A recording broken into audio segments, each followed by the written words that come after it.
So this week on Let's Make Bread, we're going to do something a little different.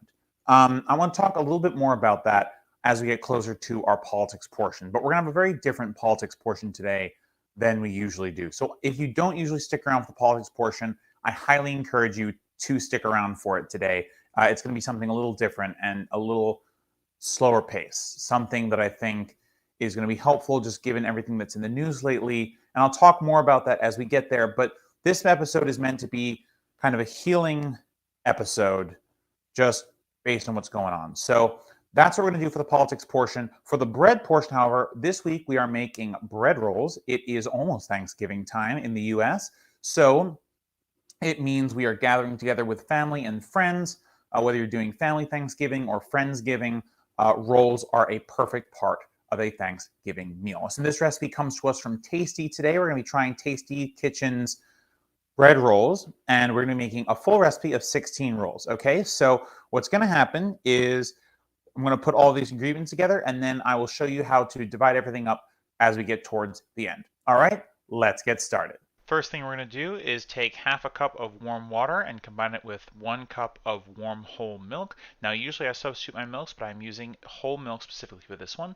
Next in goes our quarter cup of sugar and our quarter cup of melted butter. And on top of that, we're going to throw in 1 packet of active dry yeast. This then needs to be you need to give this a little bit of a stir, and then we're going to let this sit for about 5 minutes. So we're just going to give that a quick stir so everything combines, then let it sit for 5 minutes. All right, now we are taking our single egg and giving that a quick whisk, not a very heavy whisk, and we're pouring that in.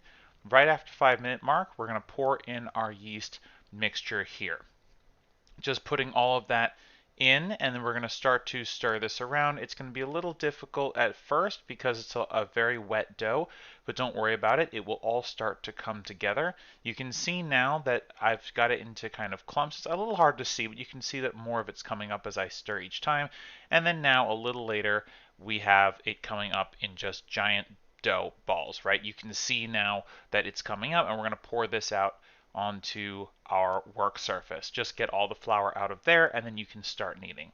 This flour is going to end up needing some more dough, no puns intended, but what we're going to end up doing is just making sure that we lap up all the extra flour that we put down on the table.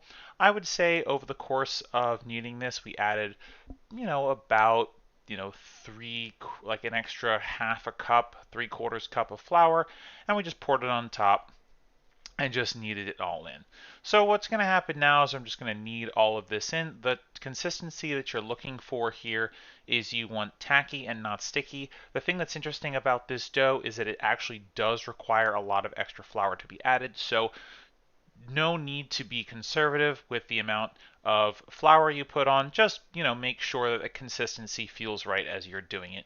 You'll get a sense of it because it will just kind of feel nice and soft as you go through the whole process of kneading it.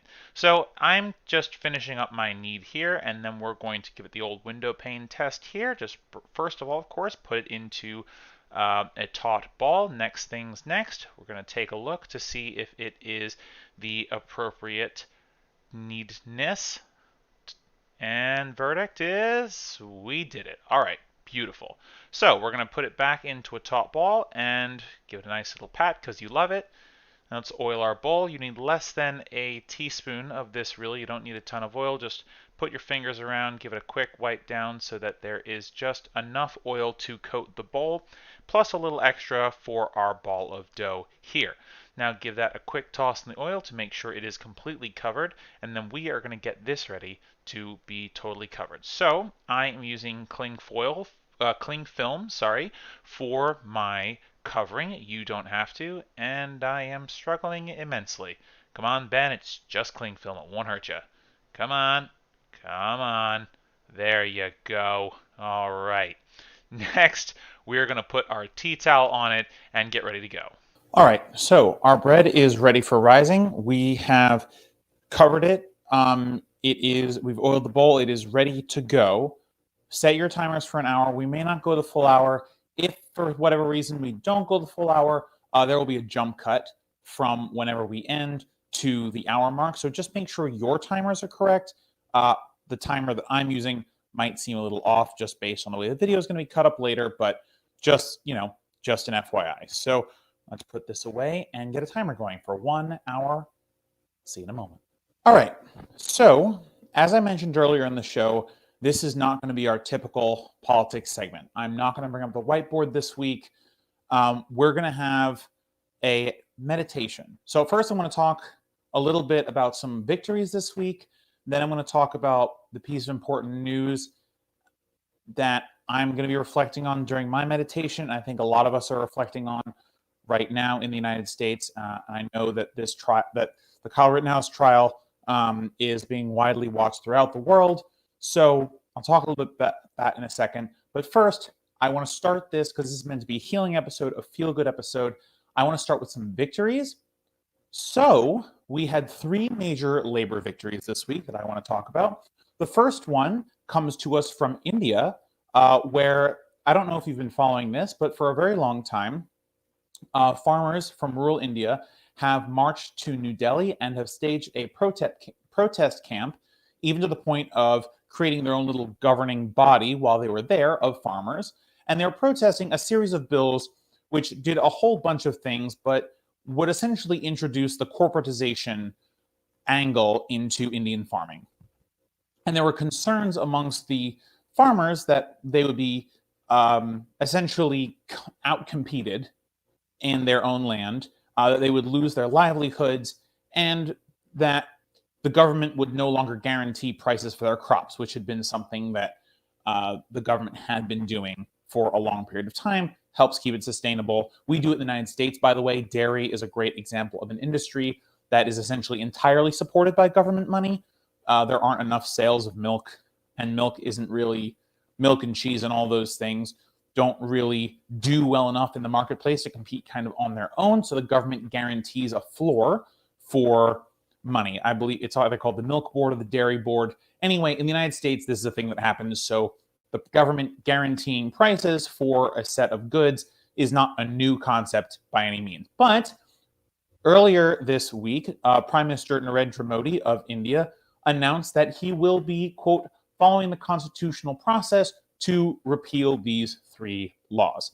So that's just a promise. We have to see what happens. And the farmers are wise to this. They have promised that they will not leave New Delhi and they will not leave their campsites until the bills are fully repealed. So it's a bit of a victory, right? Nothing's set in stone yet, but the farmers are there. They're making their presence known continually, but they did cede a victory from the government, who is now promising to give them what they want in the form of these bills being repealed. Great news. The next labor story comes from the John Deere Corporation. Recently, I think also this week, John Deere workers went back to work. There were 10,000 John Deere workers striking. They were striking against a 2-tiered incentive system. Also, the revocation of their free at the point of service and delivery healthcare, which they had been guaranteed from their union contract. The new union contract that they have just ratified gives them $8,500 a piece as a sign-on bonus, as in from the for the ratification of the contract. Each of them gets a bonus of that. And over the life of the agreement, which is 6 years, there will be 20% in increases, including a 10% immediate pay raise. So amazing news. When workers fight, they win, okay? And the last piece of really good news I have for you is actually not the ending of a strike, but actually the calling off of a strike. So I don't know if you've been following this, but there's been a big row in the healthcare company Kaiser Permanente. They are a California-based company that does healthcare. They have a bunch of facilities. I think the nearest one to me is in Washington, D.C., but there's a lot of them around the country, but especially in California. And what they were trying to do was introduce a 2-tier payment system so that if you had worked for Kaiser before the implementation of this system went into place, you would have accelerated benefits, you would get better pay and things like that. And by the way, part of that has to do with if you're in the union, you get these, or you got these from a certain point. And anyone who's new would not get these benefits. They'd come in with much lower pay. And there seems to be some sense amongst the Kaiser workers that this was going to be something that was fairly obvious to people, and they saw it kind of as union busting, collective action busting idea from Kaiser management. So they did not stand for it. They threatened to strike, and the strike date was actually coming up very shortly. I think it was next week. I think the strike date was like end of the month. But it turns out management has backed down. They are not going to implement this two-tiered pay structure, and they are going to, give bonuses as well. So a great showing from lots of workers around the world. Congratulations, especially to the farmers in India and the John Deere strikers. And again, of course, to those who were about to strike in Kaiser Permanente, we salute you. It's definitely a very difficult thing to agree to strike. Striking is not easy by any stretch of the imagination. You're not working for long periods of time in order to force management into an agreement that they don't want to be in. And they have a lot more resources than you. A good example of this is the John Deere strikers were actually surviving off of $275 per week, which was their strike allowance from the union. So, that's a lot less than they were making. It's very difficult to survive off of that, right? You have to put your family and yourself through a lot of pain and suffering, but in the end, you can win if you hold strong. So, congratulations to all the workers who won victories this week or upcoming week. Very excited about that. And hey, it's another reminder that when labor fights, labor can win. The only way we've ever gotten change in this capitalist system, regardless of what the politicians tell you, regardless of the great laws that get passed, is labor power. So just more examples of how that continues to be true in the modern era. When workers fight together, they win together, and they win against powerful management. So really proud of them. Good job, guys. If any of you see this video, give yourselves a pat on the back. You really deserved it. So I wanted to start with that because it's just kind of it's a good feeling, especially if you're on the left. We need some victories, right? It's always very hard being on the left. Anywhere in the world, it feels like the deck is stacked against you. And this week, especially, has felt like that too. So if you're in the United States or if you're watching from outside the United States, Jacob Blake was an individual in Kenosha, Wisconsin. He was driving in his car with his kids when he saw a fight in his community. He got out of the car to help break up the fight, and then police showed up. And things just went downhill from there. There were misunderstandings between the police and the other people who were involved, and then a police officer. And then as Jacob Blake attempted to walk away from the situation with his hands in the air, there's film of this. I'm not going to show it or link to it. It's just very heartbreaking. He was shot 7 times in the back as he was going into his car in front of his children. That caused protests in Kenosha, Wisconsin, and that is where Kyle Rittenhouse shows up because he crossed state lines from Illinois to go and be and join the Boogaloo Boys or whatever fucking stupid name they've got now, the right-wing militia people who were there to defend property, which is find excuses to shoot people. And lo and behold, he did shoot and kill people. Now, he was on trial in the United States, and that trial has recently concluded. The judge dismissed the only 2 charges that he admitted to, which, this judge was definitely in the tank for Kyle Rittenhouse. But, we don't get a second bite of the apple here. Justice is lost. Kyle Rittenhouse was acquitted on all counts today, Friday, as I film this. So, obviously, this is a painful thing. It's a painful thing for me to talk about. And one of the reasons I wanted to have a healing episode was because this was so painful, because this was so watched, because, there's so many implications here. And I'm not going to talk about them. There are plenty of pundits out there who are talking about what the practical implications of this adjudication is. But that's not what I'm here for right now. So what I'm going to do is I'm going to bring a stool here. And if you'll join me I'm going to walk you through my favorite meditation. I personally find that meditation is a really powerful tool for helping people relax, or for helping me relax, for helping me understand my place in the world, to really ground myself, to remove myself from the pains and traumas of the world, and to heal, when I'm really not doing well, to heal. So I'm kindly asking for all of you to join me today in this meditation. If you want to put on some piano music or just some light um, atmosphere, please feel free to do that. Whatever you think would put you in kind of a peaceful mood. I'm going to do this in silence, but I'm going to be walking you through this. So we're going to do this together. So if you can, if you're in a stool or a chair, just sit down somewhere. Make sure your posture is good. Keep your shoulders back, your back nice and flat if you can. Obviously, if anything's painful for you, don't do it. And then you're going to find a position where your fingers can be touching. So I like to do this, a cupping motion where my thumbs are touching.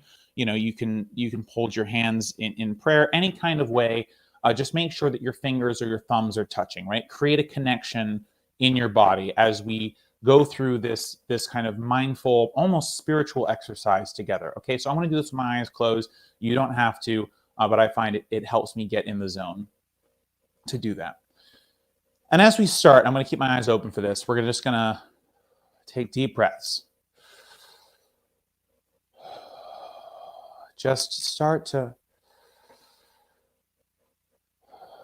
just let your body come down and start to think about releasing that stress, right? We're not doing it just yet, but and you can actually feel as you do this, and as your eyes are closed and you're getting into the zone that meditation takes you to, you actually feel your body start to come down, to relax a little bit. You'll feel your jaw will be a little tight. You'll feel there are tightnesses in your body. As you breathe deeply, you'll start to release those.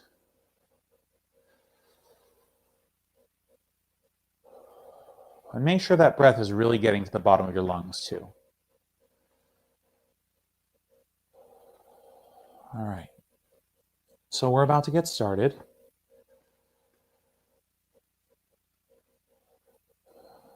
So I want you to imagine that you are actively moving energy through your fingers. Okay, we're going to start in your fingers. You can wiggle them if it helps you kind of make that mind-body connection. But we're going to start in our fingers, and we're just going to concentrate all of our energies, our personal energies, whatever you want to call it, chakra, chi, ki, whatever. Just focus on getting out the stress from just the tips of your fingers.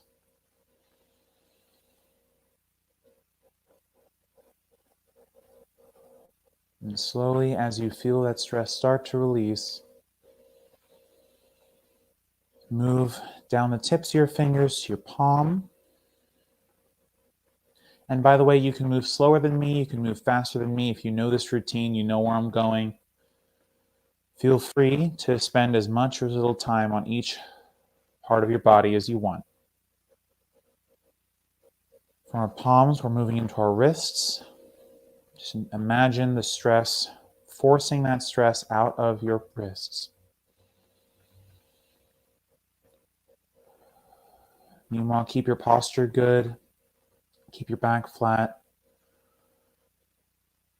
Keep those breaths nice and deep.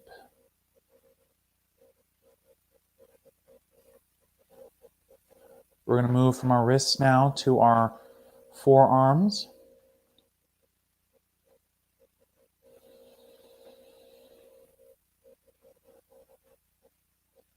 That's a large area, so feel free to move nice and slow through there.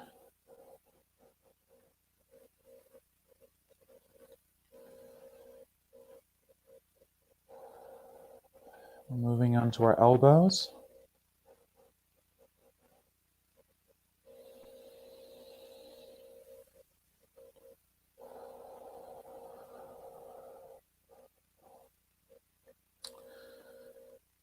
And now to just below our shoulders. Just that arm muscle. Focus on getting the stress out of that arm muscle.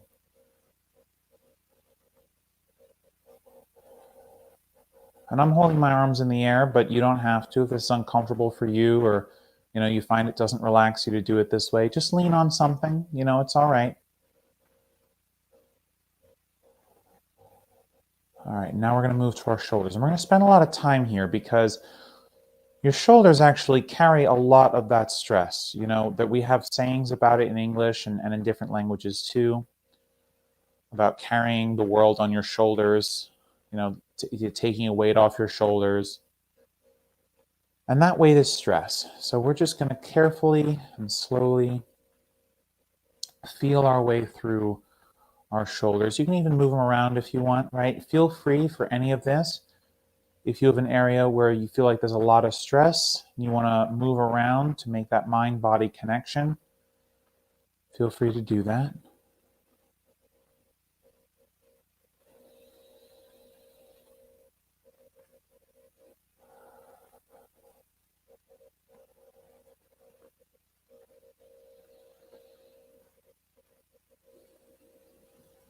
All right, now we're going to move up the back of we're going to move up our neck now.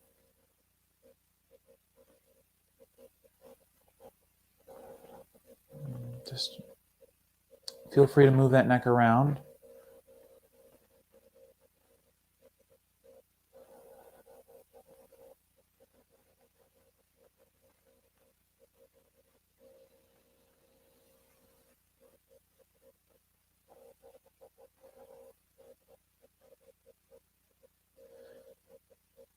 Now we're going to move up to our chin, into our jaw.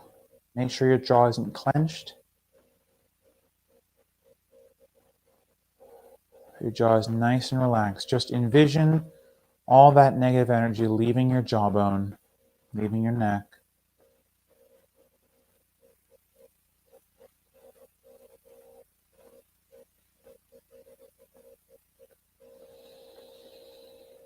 And we're going to move up into those cheekbones.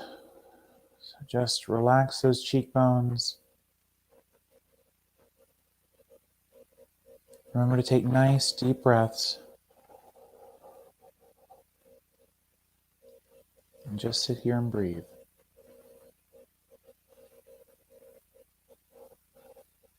We're going to move up to your forehead. Feel free to stick around your nose or your cheekbones if that's where you have stress. Now we're going to focus really hard on just actively pressing that stress, all of the stress in our facial muscles out through our foreheads.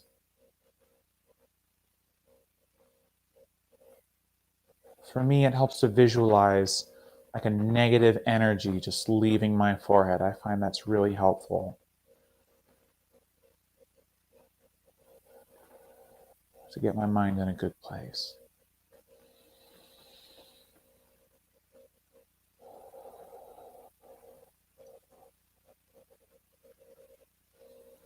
Now we're going to make our way to the top of our heads, the very top of our heads.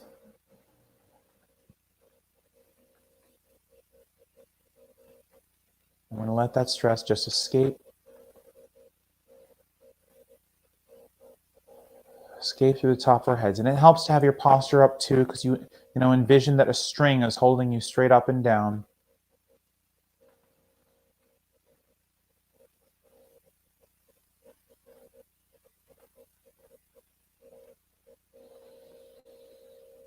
And then whenever you're ready, very slowly, we're going to start to work our way down our spine, down our spinal column from the brain, from the skull. Just work our way down, vertebrae by vertebrae.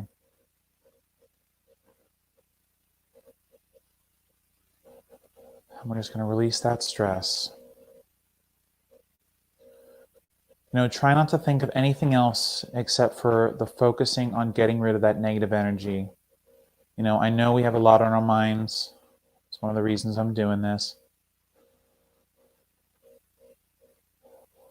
And hopefully teaching you how to do it too.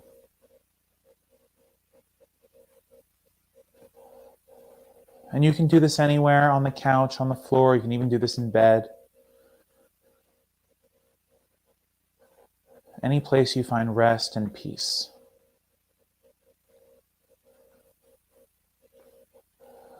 So as we work down each vertebrae, just slowly imagining each one, we're also going to push simultaneously out our chest, out of our ribs,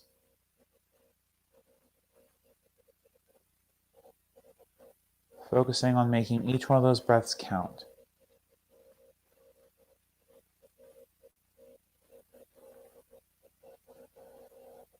And using that force of breathing to push that energy, that negative stress energy just out of your body, through your chest and through your spine.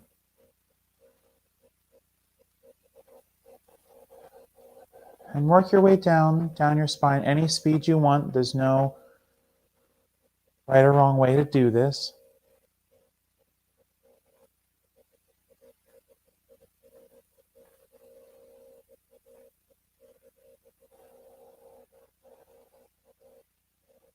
And slowly, as you feel that stress energy escape, just feel free to move around.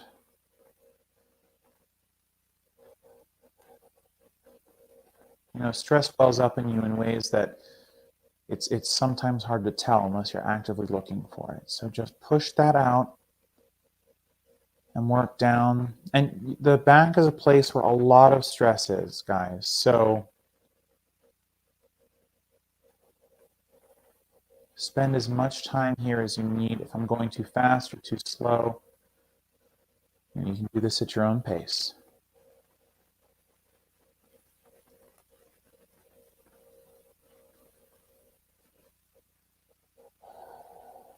And whenever you're ready, just move down to your tailbone.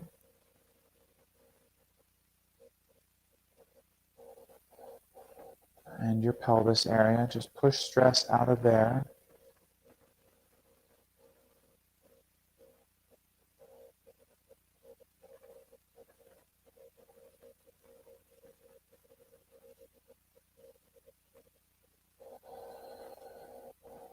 Just a little bit of focusing on your butt there too.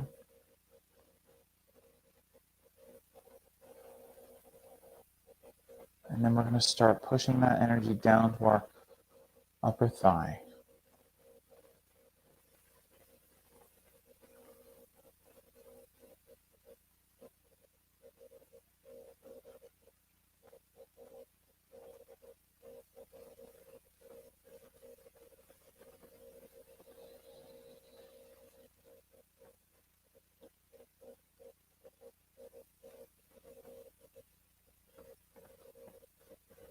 And then we're going to work our way through our whole thigh here.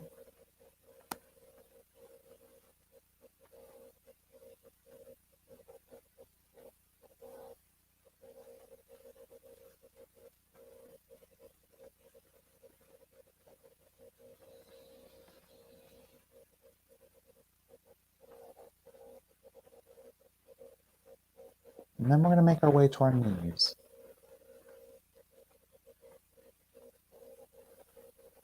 And there's a lot of stress here too. You're going to feel it. It's going to take some time for you to get through here, and that's okay. That's all right.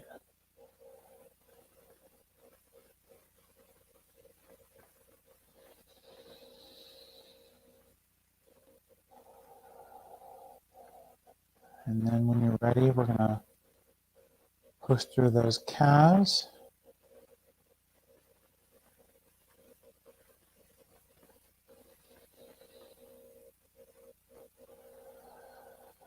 And just continue to push that energy down and out.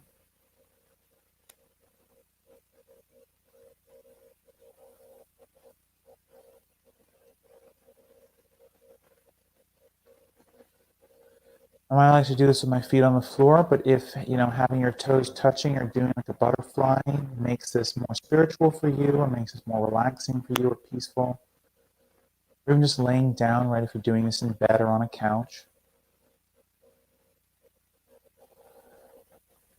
do what's most peaceful for you.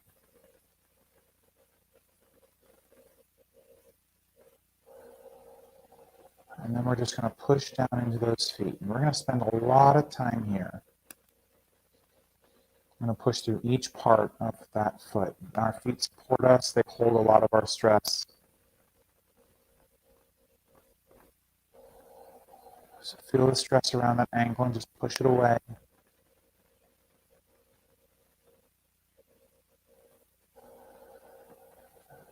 Then move your ankles a little bit to facilitate that mind-body connection. You're welcome to do so.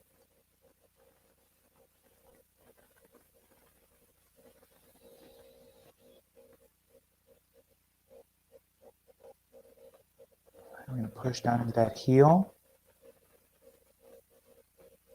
Just push the stress out of there. Just focus on your heel.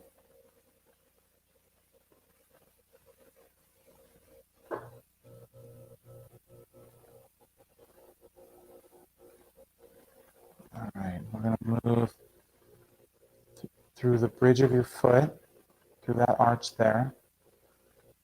Slowly pushing that stress forward towards the toes. Not there yet, so just take your time.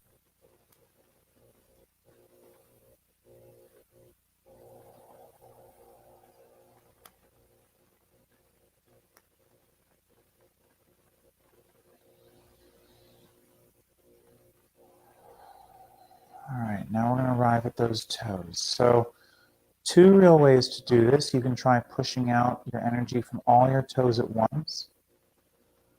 Or, if it is easier for you to do, just because all this energy, right, we've moved all this energy right now to our toes. We have to give the final push, final focus to get that negative energy out of our bodies. So if you need to do one toe at a time, I recommend starting with your big toe and working to your smaller toes. If you want to just push all that energy out your toes, feel free. You're focusing on sending that energy into the floor and away from you, right? We've just spent all this time pushing our body's negative energy all the way through from our fingertips, all the way through our head and down our chest, thighs, knees, calves, and now it's all down our feet. We pushed it from our ankles and heels through the arch. So all this stress, all this negative energy is just sitting in your toes right now. So just take those deep breaths, take your time.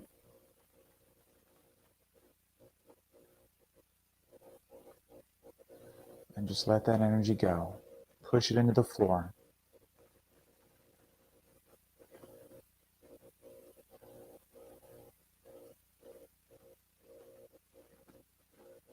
Now, the gentleman who taught me how to do this meditation had a gong that he would use at the end of his meditations to bring us back to reality. So if you have some instrument that you can play to kind of break your concentration, something that is loud but isn't disturbing, feel free to use that. Or if you don't need it, just come back to us whenever you're ready. Slowly lower your hands. Disconnect your fingers. You actually feel the energy that you had there as your hands disconnect.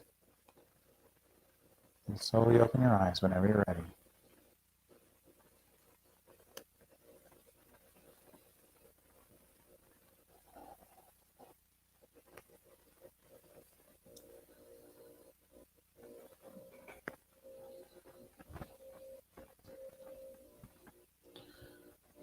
So this is going to be the end of our politics portion today.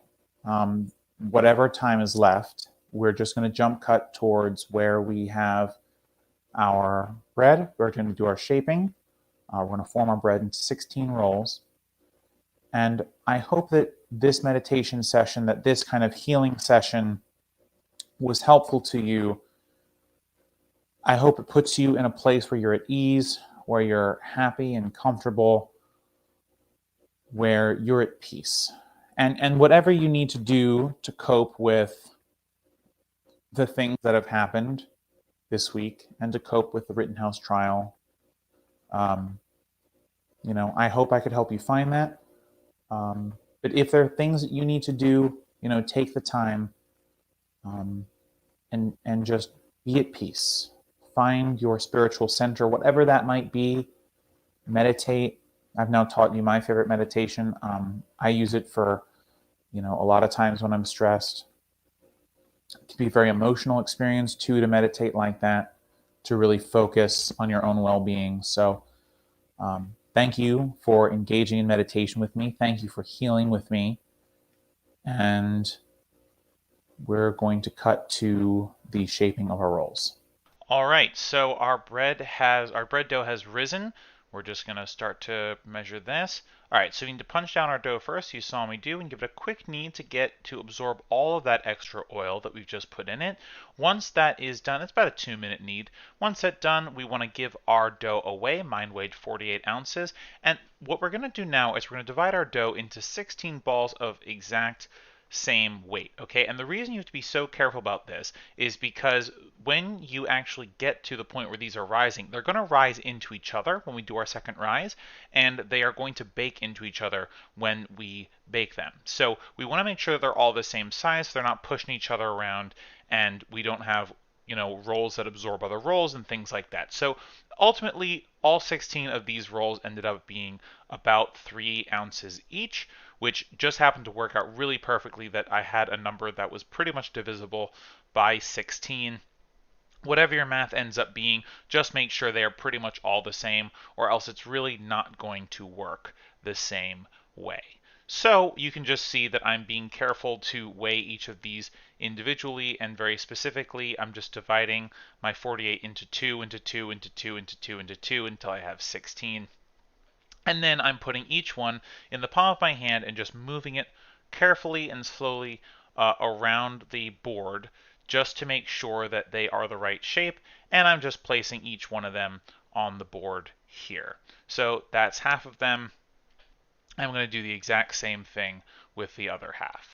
Once you have 16 rolls, the next thing we're going to do is let them rise for 1 hour, and then we are going to give them a little bit of an egg wash, throw some salt to them, and cook them at 375 for 25 to 30 minutes. And then we are going to take them out, let them cool, and enjoy. There is no episode next week for the American holiday of Thanksgiving. I'll see you all in 2 weeks. Bye now.